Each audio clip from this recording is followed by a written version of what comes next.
Lesbian Proliferation, Part 1, Multiply. That we may multiply and be fruitful. We produce more sons and daughters, born unto mothers, never rocked by fathers, and if by chance she held his hand, he either fled or left long before his time. Just couldn't believe the pain inside was real. Just couldn't believe a real man hurt. So Daddy searched in vain for the one thing that made his thing feel complete, and I stand here in my cargo shorts and Vita thinking, I can be a better man. I can show him. I can teach him. I can show him how to love, the softness, the gentleness he wouldn't stop to embrace. He fled, ghost, white like cotton, and we girls share in between the songs and the monkey bars behind the trees. We showed and told of the deepest memories, and I began to love my sisters 'cause I knew there would always be a few out there like me, lingering eyes fixed just a little too long. Cute little snicker when she sees a thickum with thighs and a mean ass shape. I'm looking for a good sister to forever make good love, earthquake shake, lifetime love. To be fruitful and multiply dreams, making black nightmares, daydreaming realities. Go to sleep next to her, wake up with a dream growing inside her womb, a vision, a plan for us to reign and rule. And we followed in your footsteps, no longer deviating, united for one reason, to multiply.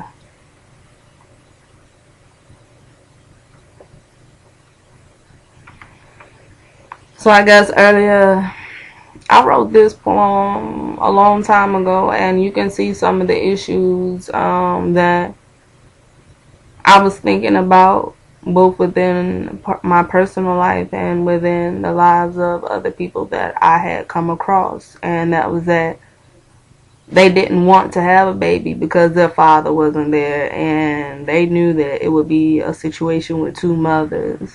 And I guess in my effort of this poem, I was trying to relay the fact that, yeah, I know that, you know, you have these issues where you feel that a father wasn't there, but there are men out there to be a support and are supporters of women with children, and understand their role as men, and understand that it is their role to help another man-child, whether it's their man-child or not. And they are responsible for them, just like there are those of us that are females that take on the role of maternal provider and protector, even though those aren't necessarily our children. But yeah, it's always gonna be a few thickums out there, and you would see them and you snicker. But you know, even then, that was, you know, my beginning stages of writing and my beginning stages of realizing who I am. Even then, it was to multiply dreams, to be fruitful in terms of put out into the earth.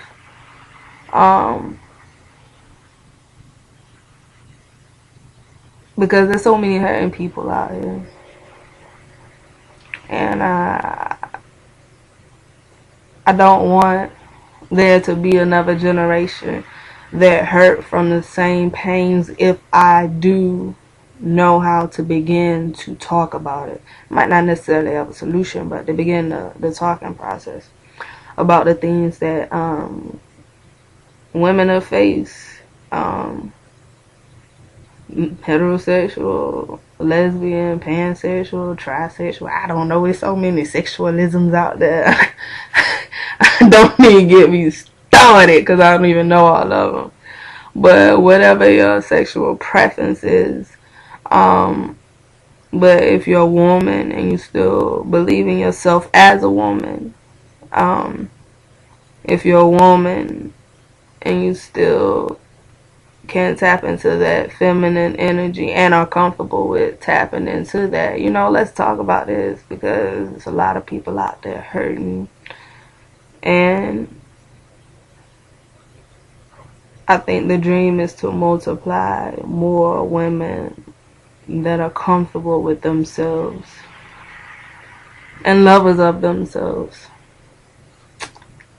And I don't think the way that I love myself is perverse, and I don't think the way in which I love other women is perverse. I think the way in which I love myself and other women is actually a healing process unto us. And if you look at my poetry, and if you know me personally, and you've talked to me, and you've talked to me about, my perspective, there's nothing perverse about it. It's a matter of learning how to mature with time and mature with being, and listen. My great strengths come from, my grandmothers and aunts and cousins and people that I met randomly, teachers, said things that seemed so random in my life and I didn't understand them. And probably at the time, sometimes it felt like a hurt. Somebody say something to you, that hurt. You know what I'm saying? She got the nerve to say that about me. She don't even know me. You don't even know me like that. You try to talk to me, or you know me, but that still don't give you the right to talk to me about like that, and it hurts. But then now looking back, some of the things Grandma said, Auntie said, this one said, that one said, it was to toughen me up, to let me know that things were gonna be tough out there. Now I don't get on the right to be dogfully hateful, but that's all things that we learn in tactfulness. And Southern women got their tactful ways of saying what they got to say. They got their way of getting their point across. And grandmother and mothers and aunts and women of my life have certainly made their points. And I guess I gather the greatest point is to always multiply. Even if you look at the Bible as an example, everybody talk about it escapes me. Whenever you want to talk about something, it escapes you a little bit. I'm going to fit it in. Virtuous woman. Psalms 30 woman. 30 and 5, virtuous woman. Talk about the virtuous woman and what it takes to be a virtuous woman. She was a gatekeeper. She was known about, she did these things that made both her family, her children proud, father of her children proud, those sort of things. Okay, but we have to understand the guiding premise of the story, the parable, the allegory, the principle of it. And that is that you have to be out there always trying to multiply. And whether that be something where you multiply more people to love themselves and the world around them, clean up your community, get involved, whether you do those type of things, or you have people who are on a deeper mission and they're needing help with drugs, alcohol, chemical dependency, self-mutilation, self-hatred on whatever level. And they find themselves doing all kinds of things, taking drugs that are street pushed as well as prescriptionally given to you by mental health as well as your general health doctors that keep us disillusioned,